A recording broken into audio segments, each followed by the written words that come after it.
Prakash Khandelwal, and our Vice Chairman CA Amrita Kulkarni.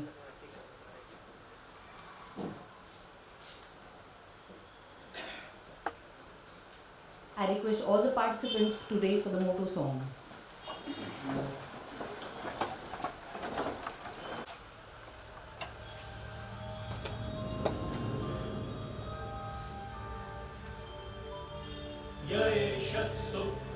Request our CCM, CV Chitale sir to felicitate CA Prakash Khandelwal.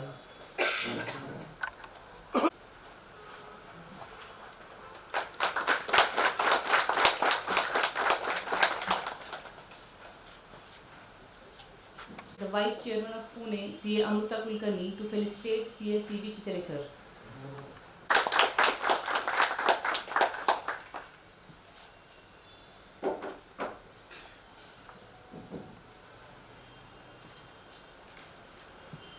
Is CA CHANDRASHEKHAR Chitale. He is the CCM. He is the chairman of the Ethical Standard Boards of India. In the past, he has chaired the Direct Tax Committee and also the Peer Review Board. He needs no more introduction. I hereby request C. Amrita Kulkarni to present the welcome address. On a Sunday morning, year and weekend, but the topic is really very important for all of us to navigate the year ahead and plan our year ahead. On the WhatsApp University, the memes are making many rounds. This year was all about growth from M to Excel. That was on a light banter though. But then to discuss more about the economic growth and the reality and the challenges that are there, along with the opportunities for everyone as an investor as well as the professional, we have with us CACB Chitale sir to welcome you all on behalf of the organizing team. Indeed, it's my pleasure to welcome you all and also welcome our very own Central Council member Chitale sir. So today he will be discussing on the reality of economic growth, and we are also very fortunate to have with us Prakash Khandelwal ji as well. So we will be happy to hear from him his insights too. So on this note, welcome to both the speakers as well as all the participants. Thank you for joining in. Welcome. Note, let's rise high with the capital markets. I hereby request CVC to please continue the session. My esteemed friend CA Prakash Khandelwal, who is member of Pune Stock Exchange, Vice Chairperson Amrita, Rashmi, and all of you CA friends. It's indeed a pleasure to have a dialogue with you on a topic which is dearest to heart of all chartered accountants. In fact, in introductory remarks, Amrita said that I am happy to welcome you on Sunday morning. I am also happy to talk to you on Sunday morning for the reason that we find that the chartered accountants who are into market, they are making investment are very less in percentage, in number. And if you look at some other professionals, particularly IT, medical profession, architects, engineers, they are very well versed with equities, and they are making investment in equities, making F&O and all other things. So I had couple of occasions to engage presentation at some study circles about retirement planning. So what happens in case of all others who are in employment or elsewhere, they are careful about retirement planning, or even if they don't care for retirement planning, at least under the labor laws there are two advantages. One is their provident fund goes on accumulating, and secondly, on the occasion of retirement, they get substantial amount by way of retirement gratuity. But when a chartered accountant in practice lays down his books, there is no such reservoir which is available, because throughout the year he is engaged so much in auditing, taxation, appeals, that he doesn't find to look at his own portfolio, his own investment, and how he is going to earn post-retirement. So it is but natural for chartered accountants to have a serious look at it. Again, as opposed to those communities which I talked, that is doctors, engineers, IT professionals, we have much more insight into capital market, we have much more understanding of balance sheets, and we can read industry. So it's not necessary that day in and day out you keep on studying, you keep on watching your portfolio. But at least if on Sunday, if you divide it for earning some more income and for planning your portfolio, I think all of us would be better off. And let me tell you, the risk that you carry in making investments and maybe possibility of loss is much more insignificant as compared to the risk that you take while you sign a GST audit report, tax audit report or corporate audit report. And now NAFRA and all other bodies are with their scanner looking at our reports and making punishments. Even in earlier years, ROC, as we commonly call, now it is called MCM, Ministry of Corporate Affairs, they were also not paying much attention to the reports, etc. But recently we have seen that substantial amount of penalties have been imposed on corporates as well as on auditors. Recently, Jaipur ROC has imposed penalty on the company as well as on auditors because in respect of accrued interest liability on loan, no provision was made, and it was mentioned that no provision has been made. So there they said that this is non-compliance of accounting standard as well as accrual principle is not considered, and the auditor should have qualified the report, because without provision how you can say that profits are appropriate, liabilities are appropriate. And on each of those companies in the group and the auditors, each auditor of that group were subjected to penalty. So now the atmosphere of auditing has become much litigious. Of course, if we study, if we fearlessly put the qualifications, we are sailing in safe waters. But as compared to this risk, the risk in capital market is very minuscule. And after all, what will happen? To some extent, you will lose. Out of say 10 investments you make, maybe 2 3 will lose, but appreciation in 7 will much compensate that loss.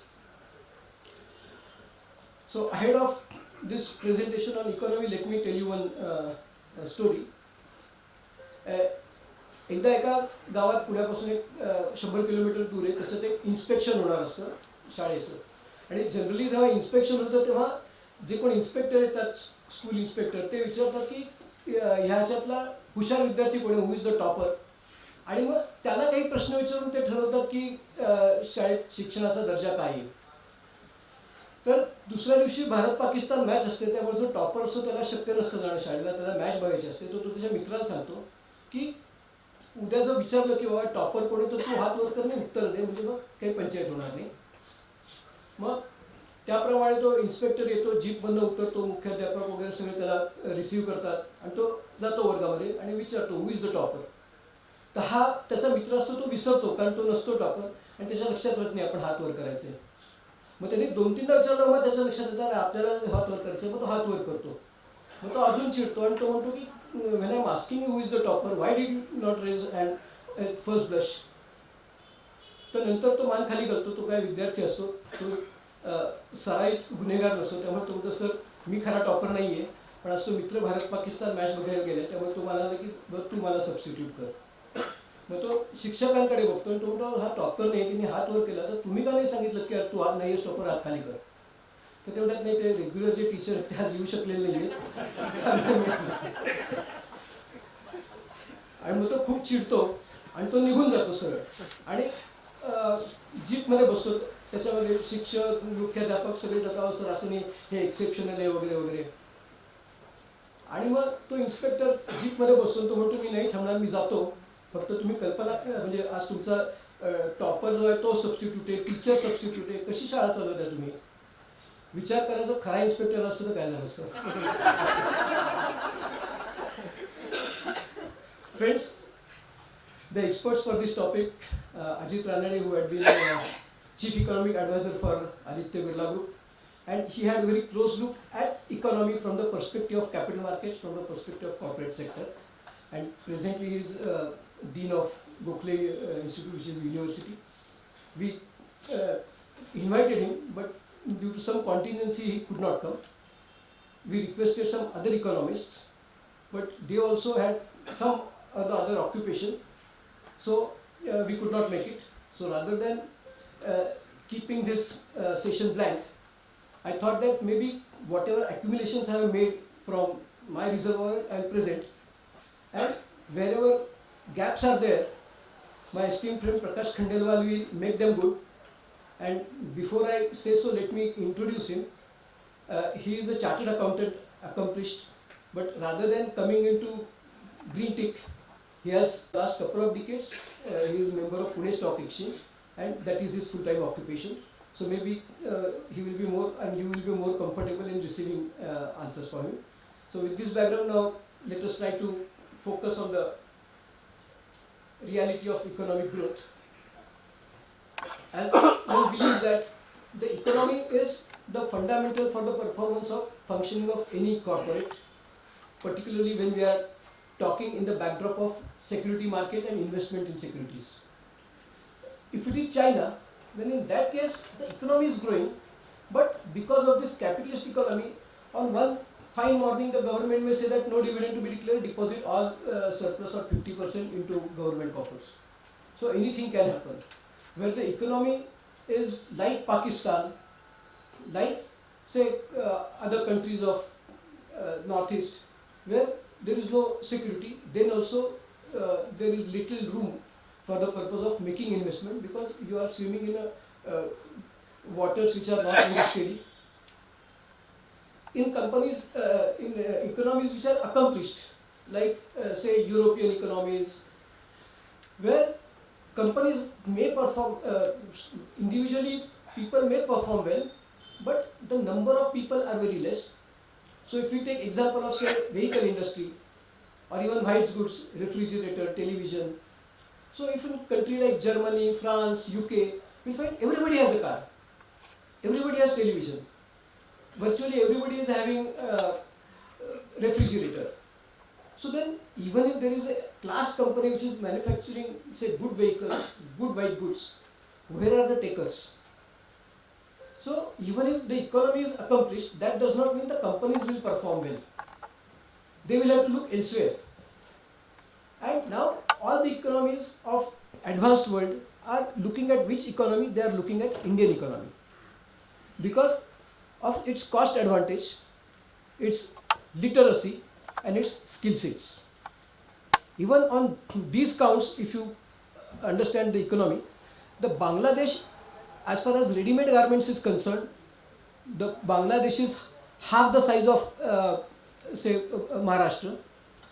Population is much more, poverty is rampant, but in that case, whatever ready-made garment export throughout the whole of India is made to Western countries or advanced countries, Bangladesh alone is far exceeding the exports made by India. Why? Because they have advantage of cheap labor. They also have, as far as this industry is concerned, they have those skill sets. So wherever the skill sets are there and cost advantage is there, definitely the demand will come, and then people will source goods which are appropriate to be sourced from that particular country at a cheaper rate, at a better quality. In fact, in earlier years, in one of the budget, the excise duty on manufacturing of small cars was slashed down, and then Maruti qualified into that. And the idea was not to give benefit to the consumer so that they can purchase more cars in India. The idea was, if the excise duty is slashed, maybe its demand in India will increase. The industrial players who are manufacturing those cars, their cost of production per unit will go down, because you know with more numbers your variable cost is there, fixed cost is shared over the bigger numbers. So the cost of per unit production will come down, and if that happens, maybe world will be sourcing vehicles from India. And today, after a decade, you will see that number of countries are sourcing the small cars and even other cars from India. So ultimately, economy of any country has an impact on performance of corporates, and if the economy goes up, each company in that particular sector goes up. That is the rule, because the top companies become unaffordable, and thereafter it comes to second rank company, thereafter other companies, but every player in the industry is benefited. Now if you look at Corona, during Corona the hospitality industries were into doldrums because nobody was allowed to move out of his residence. So leave aside going to hotels, restaurant. But post-corona, the buoyancy of hospitality industry has substantially stepped up, and today you find, as compared to corona times, those shares have gone up maybe 5 times, 10 times. And it is not only top shares like say Indian hotels or Leela, they have gone up. Even others also have gone up. And people are searching, okay, which are the corporates owning star hotels, and they are at an affordable rate. So thereafter, everywhere across the board, the buoyancy was there. So as a chartered accountant, if we want to think of investment, we can de-risk the investment by focusing on industry. That is number one. That inkling of thought we will have from the performance of economy. Some slides I have included. And also, the second important thing for us is to look at the fabric of management. Because if the management is dishonest, then it would be, earning would be there for company, but they would be siphoned off by the management. Very little or something less will reach the shareholders, and therefore fabric of management is also required to be seen. And we have now policy and company law about management discussion, so everything is available in the annual report. So if you read annual report, maybe to an extent you are able to make it out. And there are also articles in various journals that inform you about the fabric of that management. And now, considering this factor, even all managements are trying to be above the board. So that is as far as management is concerned. And then the past track record and whatever demand is there, what are risks are there. Now for those risks, again, if you open annual report of that particular corporate, in management discussion, everything is available. To an extent you can understand, you can do so. Before I proceed, I will discuss these features with reference to one industry, and that is banking industry. Now, if you look at Indian economy, today it is say $3 trillion, and it is expected to be 5 trillion. Is there anybody having doubt in this auditorium about this fact that Indian economy is going to be $5 trillion within say 3, 4, 5 years? I believe that as a chartered accountants, we are much more aware, and there is no doubt that Indian economy is going to grow at that rate, whichever government comes, because it is industry driven growth, not government driven. Incidentally, here government is also driving the growth by way of infrastructure, etc. So if $3 trillion economy becomes $5 trillion, then in that case, who is the immediate beneficiary? The immediate beneficiary is banking sector, because all things will happen through banking. Again, if you look at the drive of this government for the purpose of bringing the economy to banking sector and less cash economy, number of measures are being taken by the government.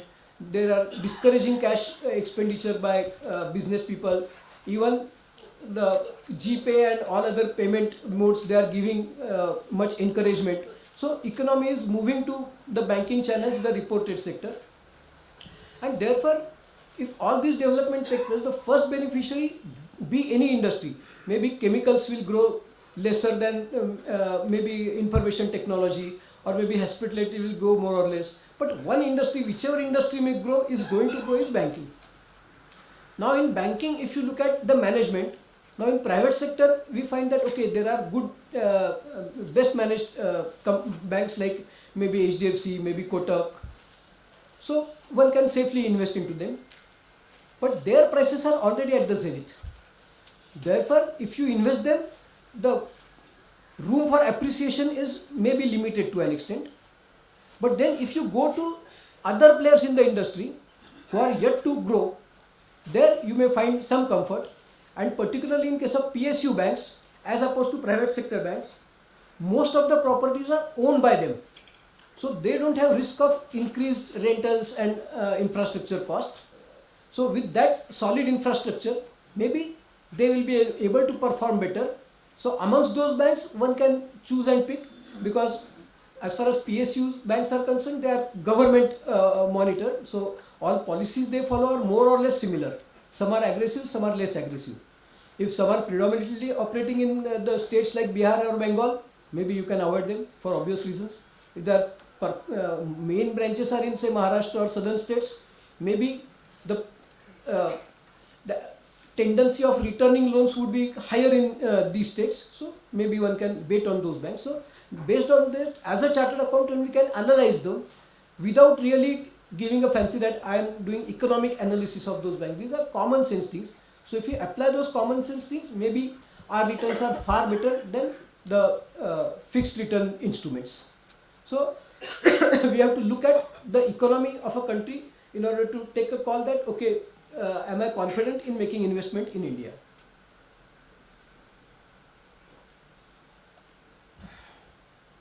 And one another safe barometer is, had India not been safe, had India not been poised for growth, then foreign financial institutional investors would not have come to India, because they have choice of going anywhere in the globe. Why only India? So they are coming in abundant measure in India, they are going in China also, but now more preference would be to India for certain economic reasons. So let us have a look at what 2023 has given, and these are all compilations, it is not my research. So these are some key milestones which were achieved by Indian stock market in 2023. One is Nifty 50 index delivered nearly 20% return, while BSS index surged more than 18%. So leave aside stocks, even if you invest in index, you would have earned, if the rate of interest is say 6%, safe rate of interest, you could have earned at least twice, at least 2.5 times, if you are not lucky to capture the entire 20%. Nothing prevented you from earning at 12%. So that is the advantage of stock market. And if you invest in a specific stock which has performed better than index, maybe your returns would be still better. Then broader markets outperformed the front lines by heavy margin. Here also Nifty small cap 100 index surged 54%. And that's what I told, by investment in HDFC or investment in Kotak. They are top notch. But then world knows that they are top notch. So they are already at the zenith. So if you pick up anything, any bank, say Bandhan Bank, which recently started, it may not be having the price discounted with its potential future. But such shares were discovered. So when average index increased by 18-20%, the small cap increased by 54% and mid cap jumped by 44%. So if you happen to identify any share in small cap or mid cap in a sector which you think which is going to perform well, may not be 54%, but at least 25-30% you can aim at, and that may become possible. Then market cap to GDP ratio increased by 10% points to 115 as compared to 105. So that is also a positive feature achieved. Then India's market cap has crossed 4 trillion mark. The Indian stock markets are ranked 4th in the world in terms of market capitalization, following United States, China and Japan. So we have almost reached the zenith. Of course, gap between China and United States and India is much wider, but maybe Japan we can overtake.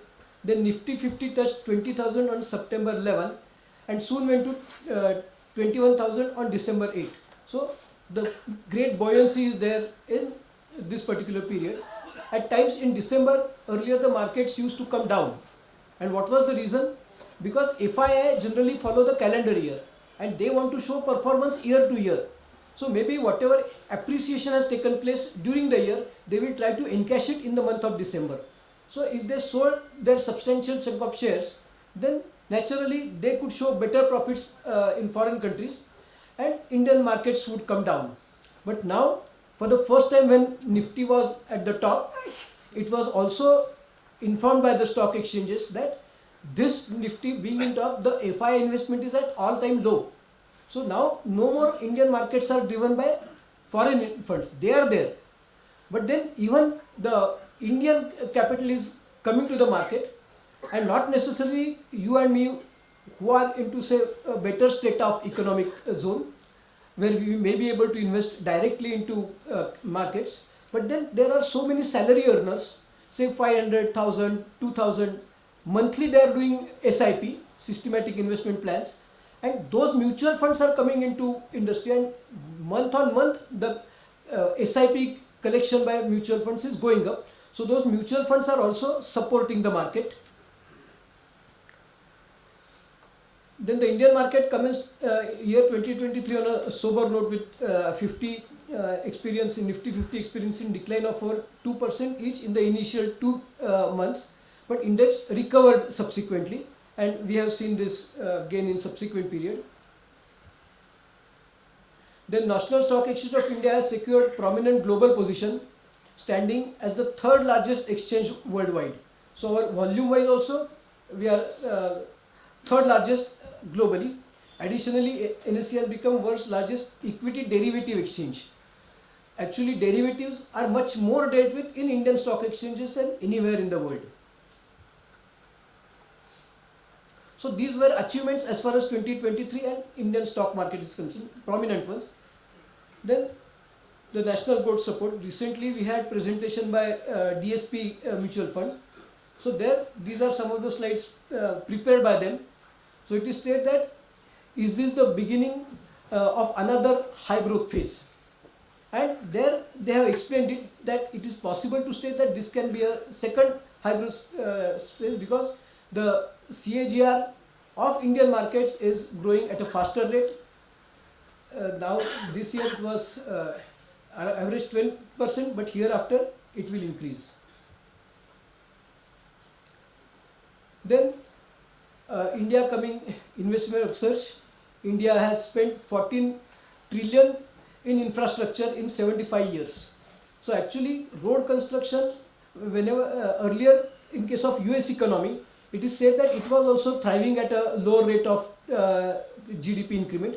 But when the countrywide network of highways were built by USA, suddenly their growth started because goods can reach from anywhere to anywhere in lesser time.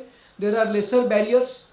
Now it is said that earlier the trucks were moving average at 20-25 kilometers per hour. Now for last couple of years they have started moving at 35 to 40 kilometers per hour. So the transport speed has increased, the barriers has been reduced, and they can reach anywhere in the nook and corner of the country. So that gives you better market for the manufacturers and others. So out of this 14 trillion on infrastructure since independence, 50% or 7 trillion was spent in last 9 years. So that much importance has been given, and economics says that 1 crore rupees investment, if you make investment in any sector, maybe banking, maybe IT, maybe manufacturing, maybe infrastructure, road construction, the maximum employment is generated if you invest in road construction or in infrastructure. So while we are spending maximum amount of 7 trillion in last 9 years, the employment has also stepped up. When the employment steps up, everybody has got money to satisfy their needs. So with money they purchase goods, services. When they purchase goods and services, automatically the entire cycle of economy starts revolving around the expenditure. So government has given more preference to investment in infrastructure. Yesterday you have seen in Ayodhya, railway station was inaugurated, airport was inaugurated, first flight landed in Ayodhya, first train left Ayodhya. Up till now, annual influx of travelers was highest in India in Goa, the state of Goa, where world famous beaches are there. But it is expected that in years to come, this position of highest traveler traffic would be in Ayodhya, and it is expected that in initial phase Ayodhya will cater 10 lakh commuters, and in later years it may take on 60 lakh commuters a year. So that much benefit has been there with the advent of infrastructure. 34 5-star hotels have lined up for permission to set up hotels in Ayodhya. And yesterday Prime Minister said with this type of traffic coming up, even the roadside vendors who are selling flowers, who are selling food items, sweet meat, whatever, till hotel industry, till the hospitality industry, everybody from Ayodhya will benefit, and much more will come to Ayodhya for seeking source of employment. alongside this pilgrimage, some other entertainment activities also may come up in Ayodhya. So investment in infrastructure has got manifold impact, and India has focused on this, and this focus continues.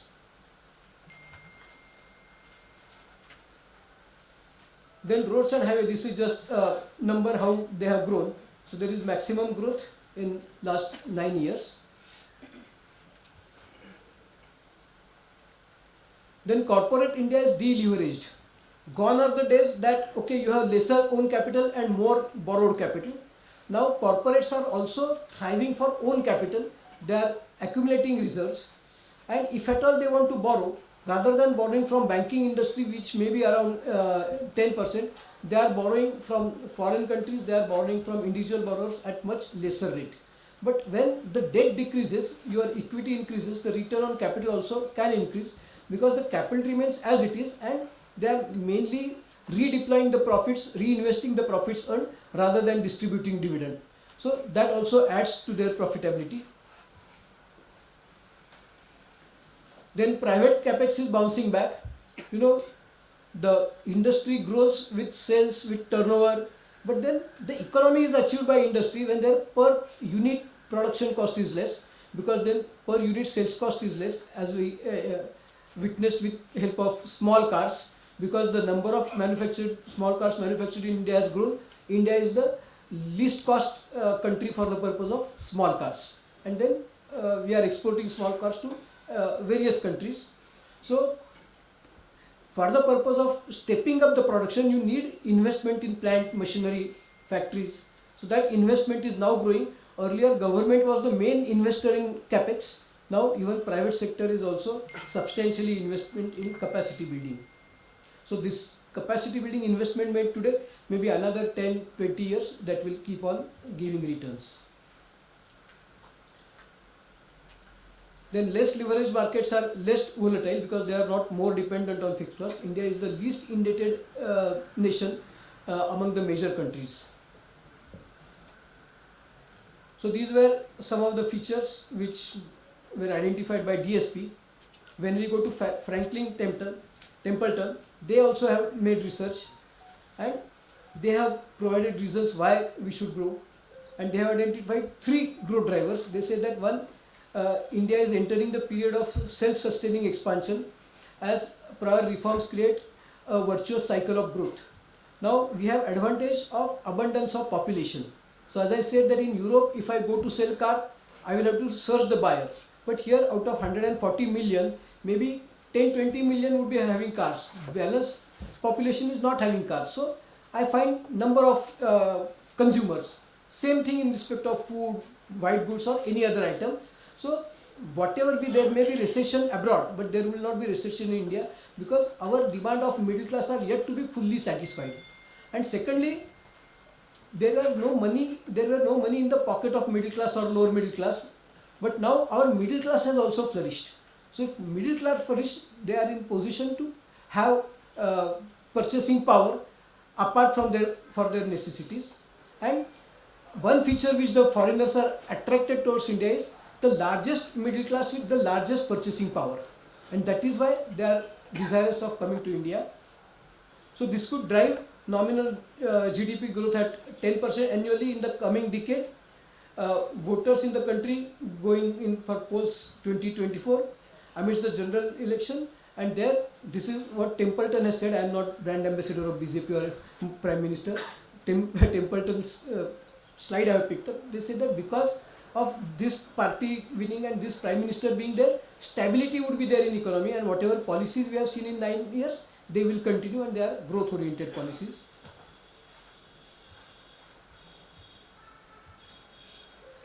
Then a sustained switch from unorganized to organized, that you know, with demonetization and Janadhan accounts and everything. Now we are moving to economy in which most of the transactions are coming on record. Now if one talks to the cash component of their income, whatever they receive, so there is great discouragement for under the table economy. Most of the things are coming on table, and government is having substantial information as to the spendings of a person, as to investment of a person. So if unaccounted funds are invested, then it comes to the notice of the government and the life of that person becomes miserable. The more the organized economy, the more advantage for corporate sector and reporting of profits. And there is more political and economic stability, and you are just compare India, Bangladesh and Pakistan, you will understand the difference. And this difference is better for the purpose of economy. And also we are taking initiatives like Make in India, Stand Up India. So government is also giving constant push for the purpose of kickstarting the economic growth.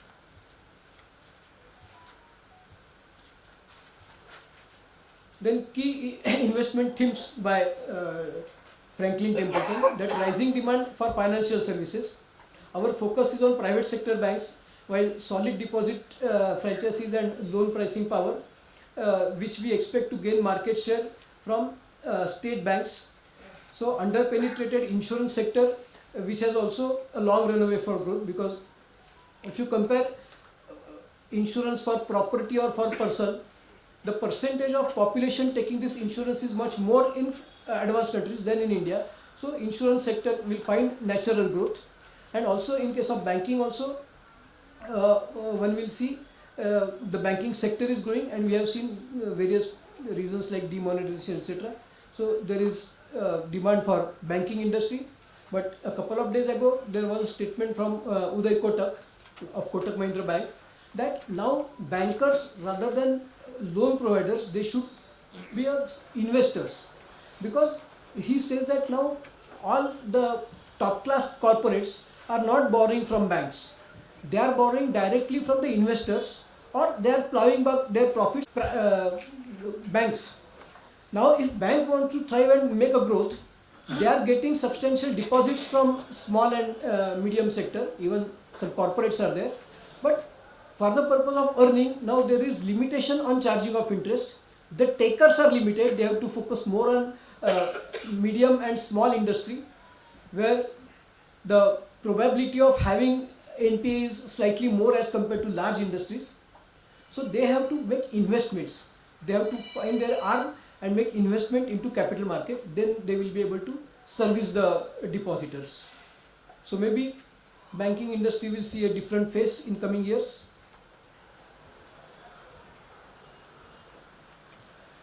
Then consumption and premiumization.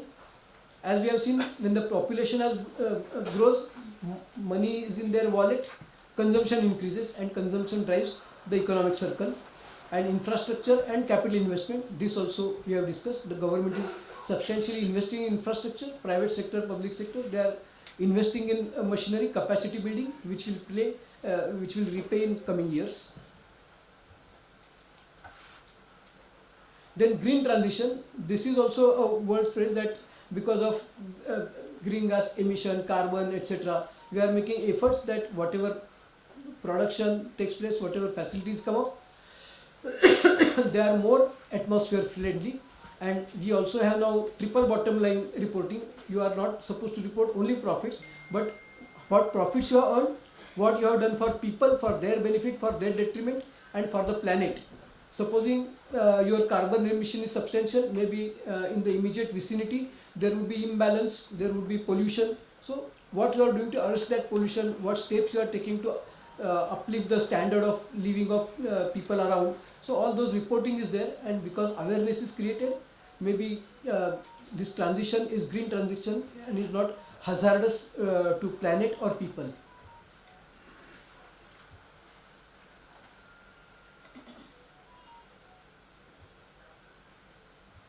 Then India is also considered as land of opportunities for one of the world's fastest growing economies, and then the statistics are there. And as we are aware that UK, USA, whatever economies are above us or advanced, they are not growing at a rate at which the Indian economy is growing.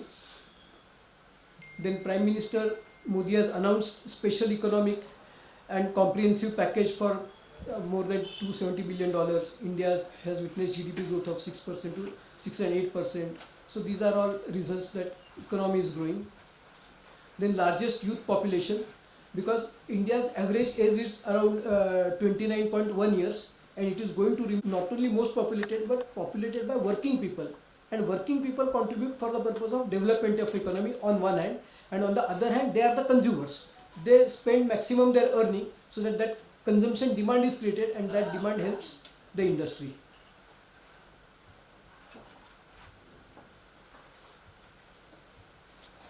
Then Indian infrastructure story, as we have discussed, we are having substantial investment in infrastructure which helps the economy, and while infrastructure is being created, it creates employment.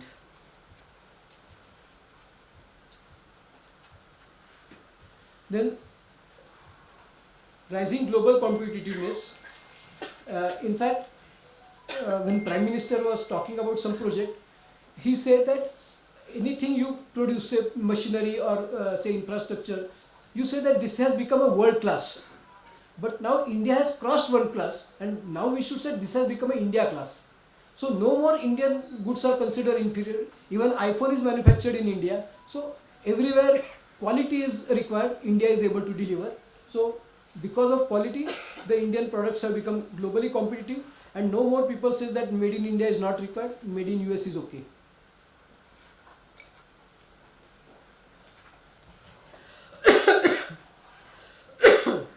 I am on the executive committee of Maratha Chamber.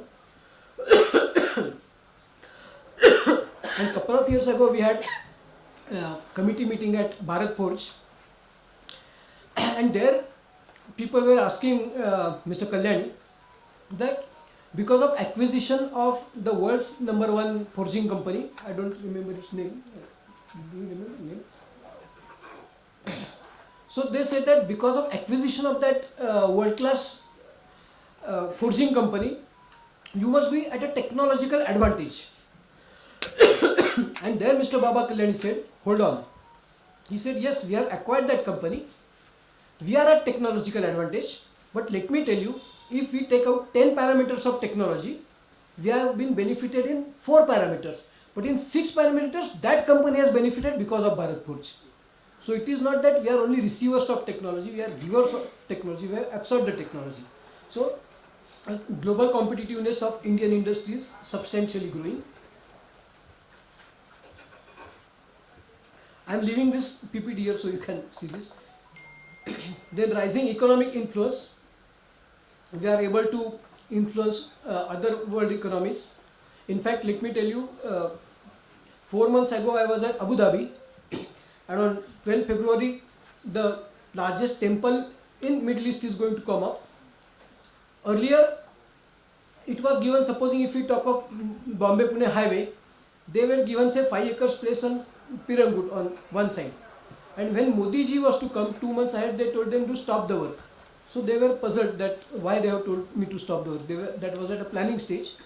And when Modi ji arrived, in his presence, the king of Abu Dhabi announced that like a prime Sheikh Zayed highway, which is like Bombay-Pune highway, he said, on this highway, we are giving you 25 acres of land.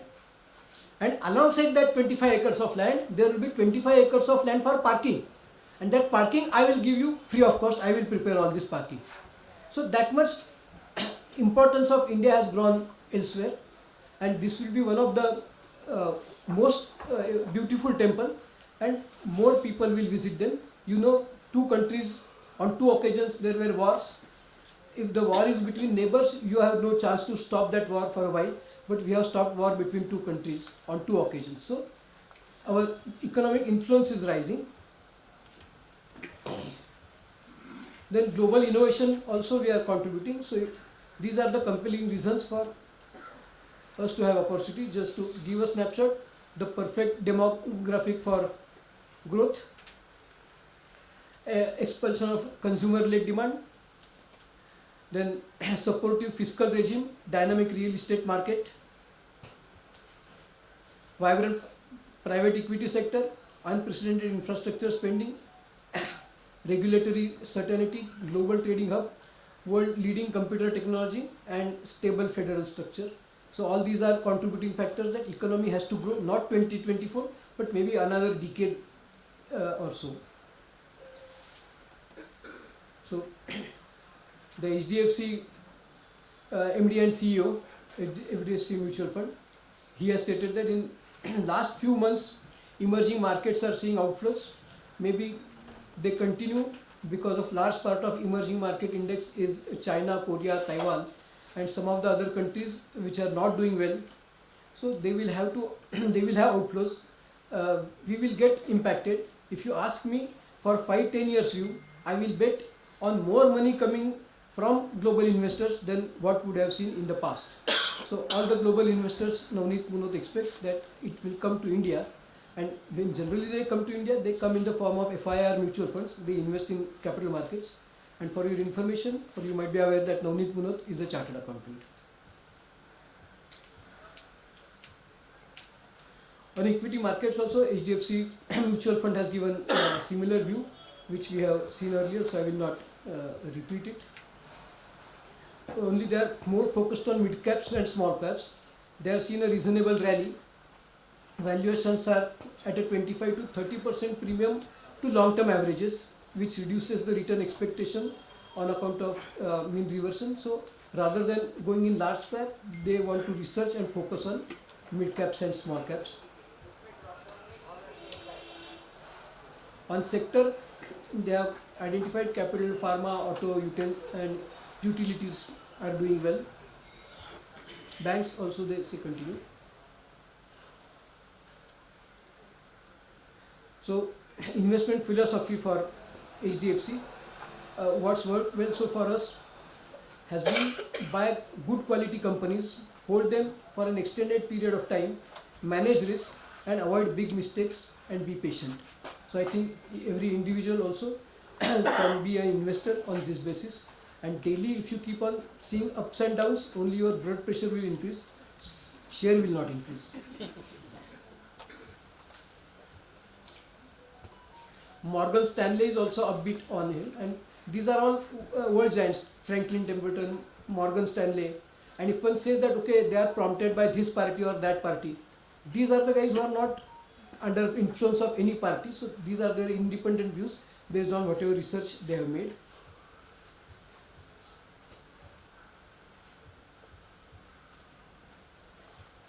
Then monetary policy of RBI is also helping, and the RBI is also guiding this development, so they are not out of a sudden changing the policy or keeping interest and inflation within the control.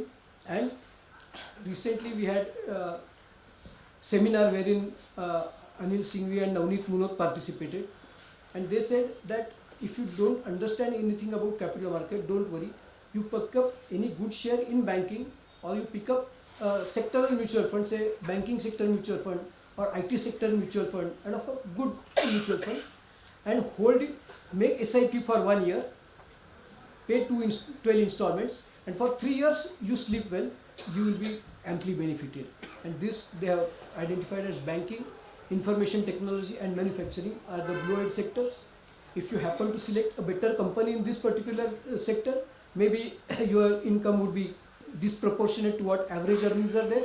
But if you are not so lucky to do research, then maybe you can rely on research by mutual funds, and they have sectoral mutual funds like PSU banks, banking sector mutual fund, information technology mutual fund. So if you buy units of those mutual funds, if you have say 1,20,000 rupees, they say don't invest 1,20,000 at one go, maybe 10,000 over 12 months you invest, and then you'll gainer. So friends, these were some of the snapshot for Indian economy, which argues well for investment in capital market. As a chartered accountant, we understand the capital market, we can read the balance sheet, we can read the annual report, and therefore it is one extension that maybe if you do one audit less, you will earn say maybe 40-50,000 less, but if you make one good investment, maybe you stand chance to earn 4-5 lakh rupees. Choice is yours. Thank you.